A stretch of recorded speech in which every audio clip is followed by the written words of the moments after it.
Hello બાળકો, welcome to alpha institute. મારું નામ પ્રિતેશ સર છે. હું તમને ફિઝિક્સ ભણાવું છું. આપણે 13 નંબરનું ચેપ્ટર ચાલે છે. આજે આપણે એક્સરસાઇઝ 13.1 થી 13.5 ટોટલ એક્સરસાઇઝમાં 10 સમ છે. એમાંથી 5 સમ આ વિડીયોમાં કવર કરીશું ને 5 સમ આના પછીના વિડીયોમાં કવર કરીશું. સૌથી પહેલાં તો તમારે સબસ્ક્રાઇબ કરવાની છે ચેનલને. જો તમે સબસ્ક્રાઇબ કરી દીધી હોય તો તમારે શું કરવાનું છે, આ વિડીયોને તમારા ફ્રેન્ડ સર્કલમાં શેર કરવાનો છે અને એમને પણ આ ચેનલને સબસ્ક્રાઇબ કરવા માટે કહેવાનું છે. બીજી અગત્યની બાબત કે આ જે પણ હેન્ડરિટન નોટ્સ લખેલી છે એ તમારે લખવાની જરૂર નથી. એ મેં ડિસ્ક્રિપ્શન બોક્સમાં મૂકેલી જ છે, તેમાંથી તમે મેળવી શકો છો. આ પહેલાના વિડીયો તમારે જોવાના બાકી હોય તો એ પણ મેં પ્લેલિસ્ટમાં મૂકેલા જ છે, એમાંથી તમે મેળવી શકો છો. અને ખૂબ જ અગત્યની બાબત, જો તમને વિડીયો પસંદ આવે તો લાઈક અને કોમેન્ટ જરૂરથી કરજો. ઓકે, ચલો અહીં આગળ આપણે એક્સરસાઇઝનો 13.1 નાઇટ્રોજન ન્યુક્લિયસ 7n14 ની બંધન ઉર્જા મિલિયન ઇલેક્ટ્રોવોલ્ટમાં શોધવાની છે અને માસ of 7n14 is equal to 14.00307 you આપેલ છે. યુ યુનિટમાં, દળ કિલોગ્રામમાં નથી આલ્યું. શામાં લ્યું છે? યુ યુનિટમાં લ્યું છે.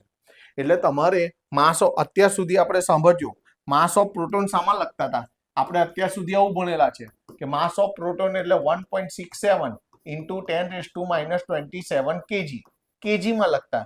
પણ હવે આ ચેપ્ટરના બધા સમની અંદર તમારે માસ ઓફ પ્રોટોન કેજીમાં નથી લેવાનું, યુ યુનિટમાં લેવાનું છે. તો યુ યુનિટમાં શું થાય તો તમારે યાદ રાખવાનું છે, માસ ઓફ પ્રોટોન તો 1.007274 યુ. જો અહીં મેં લીધેલું છે માસ ઓફ પ્રોટોન 1.007274. ઓકે, અને માસ ઓફ ન્યુટ્રોન શું લેવાનું? તો માસ ઓફ ન્યુટ્રોન તો 1.008665 યુ આ લેવાનું છે. તો આ તમારે સૌથી પહેલા યાદ રાખવાનું છે કે અહીં આગળ સાંભળજો.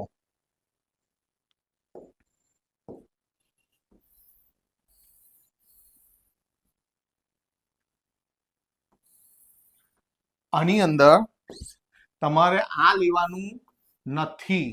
તમારે માસ ઓફ પ્રોટોન ને માસ ઓફ ન્યુટ્રોન યુ યુનિટમાં લેવાનું છે. એટલે આ ચેપ્ટરના બધા સમની અંદર માસ ઓફ પ્રોટોન ને માસ ઓફ ન્યુટ્રોનના આ માપ યાદ રાખવાના છે તમારે. ઓકે, સારું. તો તમારે શું શોધવાનું છે? બંધન ઉર્જા. બંધન ઉર્જાને શું કહેવાય? Binding energy. બાઇન્ડિંગ એનર્જીને કયા સંકેતથી દર્શાવાય? ઈબી. તો ઈબી ની ફોર્મ્યુલા શું છે? Delta M into 931.5 million electronvolt. આ ફોર્મ્યુલા છે. ફોર્મ્યુલા છે એટલે તમારે એને તૈયાર કરવાની છે. આ તો તમારે યાદ રાખવું પડે. ઓકે, હવે ડેલ્ટા એમ કેવી રીતે શોધાય? અને દળ ક્ષતિ કહેવાય. તો ડેલ્ટા એમ શોધવા માટે ZMP પ્લસ NMN એટલે શું કહેવાય? આ પ્રોટોનની સંખ્યા, પ્રોટોનનું દળ, પ્લસ ન્યુટ્રોનની સંખ્યા, ન્યુટ્રોનનું દળ, માઇનસ ન્યુક્લિયરનું દળ. આ જે આલ્યું છે ને એને કેપિટલ એમ કહેવાય. જે આપેલું હોય રકમમાં એ ન્યુક્લિયસનું દળ હોય એના, તો એને કેપિટલ એમ કહીશું. તો આ અને આનો જે આન્સર આવે એની જોડે 931.5 મલ્ટીપ્લાય કરવાના છે. તો ઝેડ, તો નીચે હોય ને ઝેડ કહેવાય, ઉપર હોય ને એ કહેવાય, અને આ બેની બાદબાકી કરો તો એન મળે, નંબર ઓફ ન્યુટ્રોન.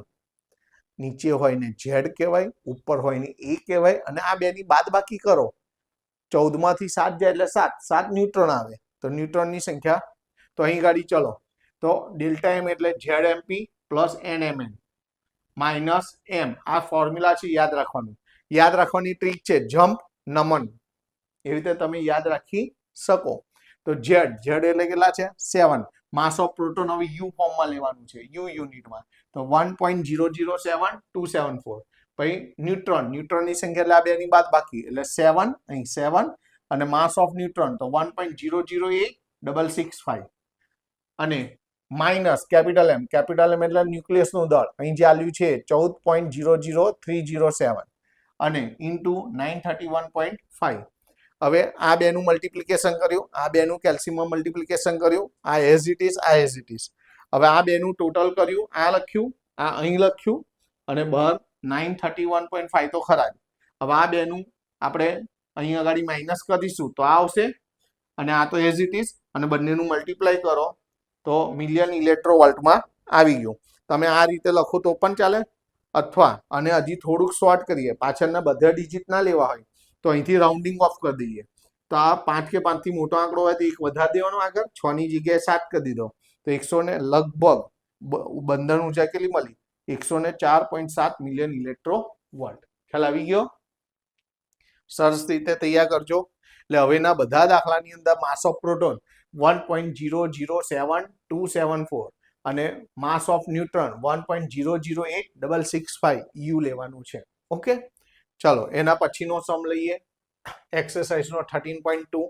એમાં નીચેની વિગતો પરથી 26 Fe 56 અને 83 Bi 209 ન્યુક્લિયસ માટે, એટલે Fe એટલે ફેરસ અથવા આયન કો, અને આ બિસ્મથ બંને માટે ન્યુક્લિયોન દીઠ બંધન ઉર્જા શોધવાની છે મિલિયન ઇલેક્ટ્રોવોલ્ટમાં. શામાં શોધવાની છે?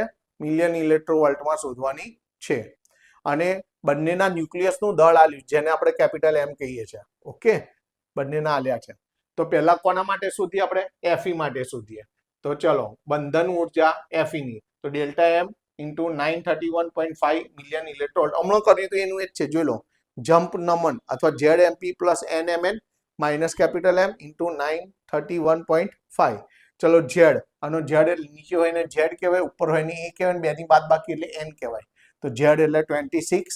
હવે માસ ઓફ પ્રોટોન 1.007825 છે. આગળ શું લખ્યું હતું? અહીં ગાડી 274. એ તમને આપેલો હશે ડેટા, બરાબર છે? એ પ્રમાણે જોઈ લેજો તમે. એટલે તમને ક્વેશ્ચનમાં આપ્યો હોય, બાકી આટલું પાછળનું વેરિએશન હોય છે તો તમે જે લખશો એ વાંધો નહીં. 1.007825 પછી પ્લસ N એટલે આ બેની બાદ બાકી 56 માં 26 જાય એટલે 30, અને અહીં 1.008665 અને માઇનસ કેપિટલ M એટલે અહીંથી Fe નું ન્યુક્લિયસનું દળ આ 55.93 49 39 અને છેલ્લે 931.5 તો ખરા જ. ચલો આ બેનો ગુણાકાર કરો, આટલો આવશે. આ બેનો ગુણાકાર આટલો આવશે. આ તો એઝ ઇટ ઇઝ, આ એઝ ઇટ ઇઝ. આ બેનો સરવાળો આટલો આવશે અને ગુણ્યા 931.5. આ કેલ્સીનો ઉપયોગ કરવાનો છે. આ બંનેનો ગુણાકાર કરો એટલે 492.26 મિલિયન ઇલેક્ટ્રોવોલ્ટ. બંધન ઉર્જા મળી ગઈ. આપણે તો ન્યુક્લિયન દીઠ બંધન ઉર્જા શોધી. તો ન્યુક્લિયન દીઠ બંધન ઉર્જા એટલે બંધન ઉર્જા ભાગ્યા પરમાણુ દળાંક. તો બંધન ઉર્જા અહીં જે શોધી એ લખવાની, પરમાણુ દળાંક એટલે ઉપરનો નંબર 56. બેનો ભાગાકાર જે આવે મિલિયન ઇલેક્ટ્રોવોલ્ટ પર ન્યુક્લિયન, આન્સર નંબર 1. સેમ આવું નવું પ્રેક્ટિસ છે બિસ્મથ માટે. તો બિસ્મથ માટે કરેલું છે, જોઈ લો. તો બિસ્મથ માટે તો EB અહીં બિસ્મથ માટે પહેલા બંધન ઉર્જા delta M into 931.5 million ઇલેક્ટ્રોવોલ્ટ.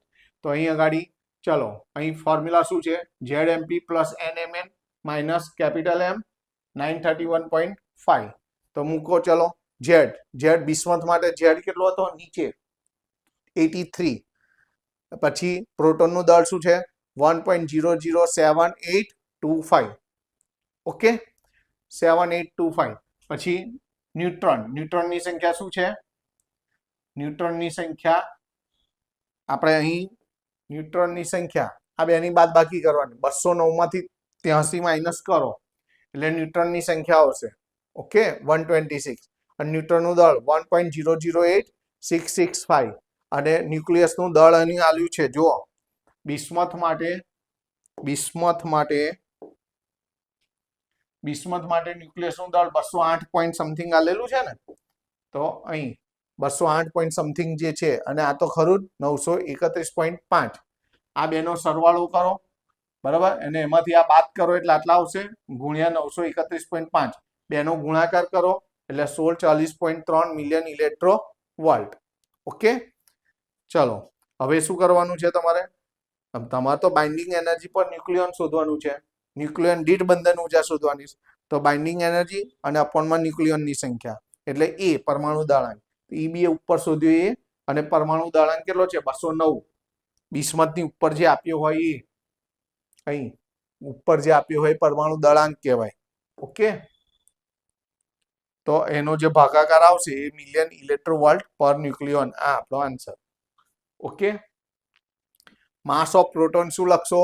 1.007825. Okay, અને માસ ઓફ ન્યુટ્રોન શું લખશો? 1.008665. ઓકે, આ યાદ રાખવાનું. એના પછી આ દાખલો બહુ જ વાર પૂછાયો છે અને મોસ્ટ એમપી કરી દો. દાખલો નાનો છે, પણ અગત્યનો છે. તો મોસ્ટ આઈએમપી. ઓકે, જો અહીં આગળ આપેલ સિક્કાનું દળ 3 ગ્રામ છે. તો બધા ન્યુટ્રોન અને પ્રોટોનને એકબીજાથી અલગ કરવા માટે જરૂરી ન્યુક્લિયર ઉર્જાની ગણતરી કરવાની છે. આપણે ન્યુક્લિયર ઉર્જા ગણવી છે, બરાબર છે. તો અહીં શું કરવાનું, તો EBN ગુણ્યા n એટલે પરમાણુઓની સંખ્યા. અહીં કેટલા 3 ગ્રામમાં જેટલા પરમાણુ હોય બધા પરમાણુમાં આપણે ન્યુટ્રોન અને પ્રોટોનને એકબીજાથી અલગ કરવા છે. તો પહેલા તો 3 ગ્રામમાં કેટલા પરમાણુ છે એ નક્કી કરવો પડે. તો n એટલે 3 ગ્રામની અંદર આવેલા પરમાણુઓ અને એમાં દરેક પરમાણુમાં પ્રોટોન અને ન્યુટ્રોનને અલગ કરવા માટેની બંધન ઉર્જા. બંધન ઉર્જાનું સૂત્ર શું છે? ડેલ્ટા m માઇનસ m એટલે જમ્પ નમન છે ને ZMP પ્લસ NMN અને માઇનસ કેપિટલ M અને ગુણ્યા 931.5. આ EB બંધન ઉર્જા શોધતા તો તમને આવડે છે. હવે આગળ 2-3 દાખલા કર્યા. n કેવી રીતે શોધવાના સાંભળો. તો અહીં આગળ આ કોની વાત કરીએ છીએ? તો અહીં આગળ સરળતા ખાતર સાંભળજો, સિક્કો સંપૂર્ણપણે કોપર પરમાણુનો બનેલો છે. તો કોપરનો અહીં પરમાણુ દળાંક શું છે? 63. એટલે જ્યારે પરમાણુ દળાંક 63 હોય તો અહીં એવોગેડ્રો નંબર હોય. એટલે પરમાણુની સંખ્યા આટલી હોય 6.023 × 10⁻23. જ્યારે પરમાણુ દળાંક જેટલું દળ હોય, આટલા ગ્રામ દળ હોય તો એવોગેડ્રો નંબર. તો આપણને તો કેટલા ગ્રામ આવ્યું છે? 3 ગ્રામ. તો 3 ગ્રામ દળ હોય તો કેટલા પરમાણુઓ? બોલો, ખબર પડી? તો આ બેનો ગુણાકાર થાય. આ અને આ જો ઉપર ગુણાકાર અને 63 ની નીચે ભાગવાના. આ શું છે? તો 3 ગ્રામમાં પરમાણુ કોપરના પરમાણુઓની સંખ્યા કેવી રીતે નક્કી કરવાની? તો આટલો 63 દળ હોય તો એવોગેડ્રો નંબર. તો 3 ગ્રામ દળ હોય તો કેટલું? આ બેનો ગુણાકાર ભાગ્યા 63, તો n મળે. અને બંધન ઉર્જા શોધતા મેં શીખવાડ્યું છે ડેલ્ટા m માઇનસ m × 931.5. હવે આ તો હવે મેં તમને આગળ શીખવાડ્યું છે એ રીતે જ કરવાનું આવડે તમને. એટલે આનો આન્સર મેં આ લખેલો છે અને આનો કરશો તમે, આનો કેલ્સીમાં, તો આ આવશે. બરાબર. અને આ બંનેનો ગુણાકાર કરશો અને પ્રમાણિત સ્વરૂપમાં દશાંશ પદ્ધતિના પ્રમાણિત સ્વરૂપે લખશો તો 2.5312 ગુણ્યા 10⁻12 જૂલ આવી જશે. દાખલો આ તમારે ગણતરી કરવાની છે. દાખલામાં કશું છે નહીં. આ n કેવી રીતે આવ્યું એ નક્કી કરવાનું છે. n એટલે 3 ગ્રામમાં રહેલા કોપર પરમાણુઓની સંખ્યા. તો કેવી રીતે લેવાનું? 63 ગ્રામની અંદર એવોગેડ્રો નંબર જેટલા, તો 3 ગ્રામમાં કેટલા? એટલે આ બેનો ગુણાકાર ભાગ્યા 63 અને n કહેવાય. અને બંધન ઉર્જા તો શોધતા આવડે જ છે તમને, એટલે અહીં જાતે શોધવાની છે. આ તમારે જાતે કિંમતો મૂકીને મેં ડાયરેક્ટ લખ્યું છે. બરાબર છે. હવે તમે એટલું શોધી શકો છો. આનો આન્સર આટલાનો આન્સર મેં અહીં લખેલો છે.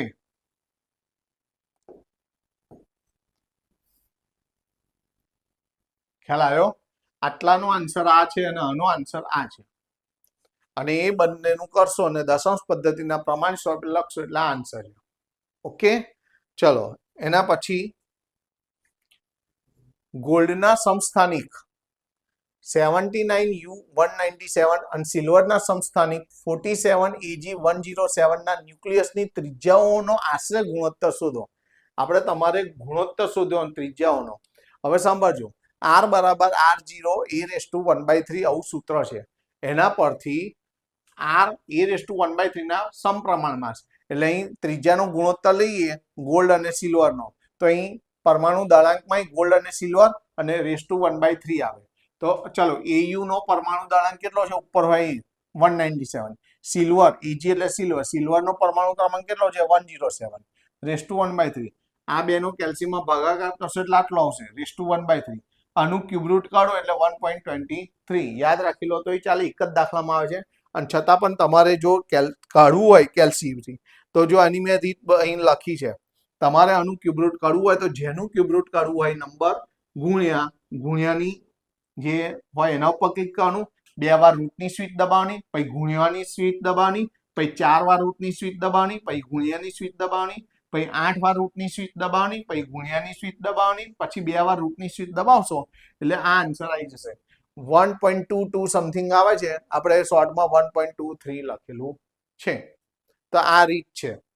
લોગની મદદથી પણ તમે શોધી શકો, પણ એમાં ટાઈમ વધારે વેસ્ટ થાય. કેલ્સી વપરાય છે તો આ કેલ્સીની ટ્રીક છે. તમે કરી જોજો, આ આન્સર આવી જશે. ઓકે, સારું. તો સહેલો અને મસ્ત દાખલો છે, તૈયાર રાખવાનો. એના પછી અહીં આગળ તમને શું આલ્યું છે? ન્યુક્લિયર પ્રક્રિયા A plus b gives C plus d નું Q નું મૂલ્ય શોધવું હોય તો શું થાય? આ પ્રક્રિયકના દળોનો સરવાળો, એમાંથી આ નિપજના દળોને બાદ કરવાના અને ગુણ્યા C સ્ક્વેર, તો તમને Q નું મૂલ્ય મળે. બરાબર, એવું કહ્યું છે. એટલે પ્રક્રિયકોના દળમાંથી નિપજનું દળ બાદ કરવાનું. ઓકે, આ વિગતો પરથી નીચેની પ્રક્રિયાઓના Q ના મૂલ્યો શોધો. આપણે શું શોધવાનું? Q. અને પ્રક્રિયાઓ ઉષ્માક્ષેપક છે કે ઉષ્મા શોષક છે નક્કી કરવાની. ઉષ્માક્ષેપક એટલે ઉષ્મા છૂટી પડે, ઉષ્મા શોષક એટલે ઉષ્મા શોષણ, ઉષ્મા શોષક એટલે ઉષ્મા શોષાય. બરાબર છે. તો અહીં આગળ તો તમારે પહેલા પ્રક્રિયકનું દળ વત્તા બીજા પ્રક્રિયકનું દળ ઓછા પહેલા નિપજનું દળ ઓછા બીજા નિપજનું દળ, ટૂંકમાં પ્રક્રિયકોના દળમાંથી નિપજનું દળ બાદ કરવાનું ગુણ્યા 931. હવે અહીં કિંમતો, આ બધાની કિંમતો અહીં આપેલી જ છે. અહીં જે કિંમતો આપી છે એમાંથી કિંમતો મૂકવાની. આ એકનું એક 2 વાર છે એટલે મેં 2 ગુણ્યા આનું 1 એટ 2 આનું દળ લખેલું છે. બરાબર, અને 931.5. હવે આ બેનો સરવાળો આટલો કર્યો, આ બેનો સરવાળો, આનો સરવાળો આ લખ્યો અને આનો સરવાળો આ લખ્યો. બરાબર છે. અને ઇન્ટુ 931.5. થોડુંક પ્રોપર લાગે એવું કરીએ આપણે.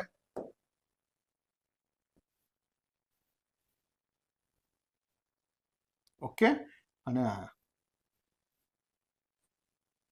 આનો અને આનો ઇન્ટુ 931.5. આ બેની બાદબાકી કરો, આ બેની બાદબાકી કરીને એની જોડે 931.5 મલ્ટીપ્લાય કરો તો આન્સર માઇનસમાં આવે છે. માઇનસમાં આન્સર આવ્યો તો Q કેવો આવ્યો? નેગેટિવ. Q નેગેટિવ આવ્યો તો આ પ્રક્રિયા ઉષ્મા શોષક કહેવાય. જો નેગેટિવ આવે તો ઉષ્મા શોષક કહેવાય, પોઝિટિવ આવે તો ઉષ્મા ક્ષેપક કહેવાય. બરાબર, તો અહીં થઈ ગયું. આવી જ રીતે સેમ ટુ સેમ બીજી પ્રક્રિયા માટે અહીં આગળ તો અહીં એકના એક, જો પ્રક્રિયકમાં એકના એક ઘટક 2 વાર છે તો 2 વખત કાર્બનનું દળ, પછી માઇનસ પહેલી નિપજનું દળ માઇનસ બીજી નિપજનું દળ ગુણ્યા 931.5. આ બધા દળ અહીં આપેલા જ છે, આમાંથી જ લેવાના છે. તો 2 આ કાર્બનનું દળ અહીં આ 12.000 એટલે 12 લીધા. આનું આ કોનું દળ છે? નિયોનનું દળ અને આ હિલિયમનું દળ. અહીં આ શું છે? હિલિયમ.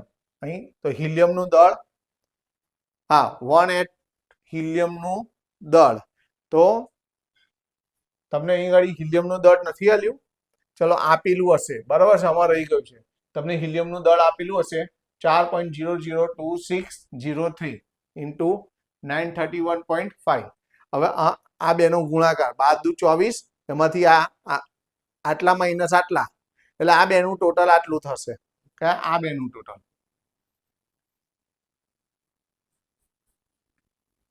ઇન્ટુ 931.5. 24 માંથી આટલા બાદ કરો ઇન્ટુ 931.5. બેનો ગુણાકાર કરો, જવાબ પ્લસમાં આવ્યો તો ગ્રેટર ધેન 0 હોય એટલે પ્રક્રિયા કેવી કહેવાય? ઉષ્માક્ષેપક. એટલે એમાં ઉષ્મા શું થાય? છૂટી પડે. ઓકે, તો ધ્યાન આપો.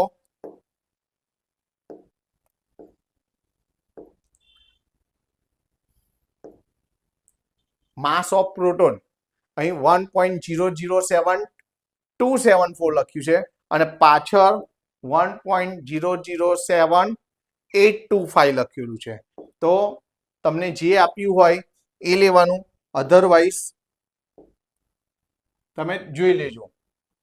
અહીં આ અધરવાઇઝ સમટાઈમ્સ કયું લેવામાં આવે છે? તો માસ ઓફ પ્રોટોન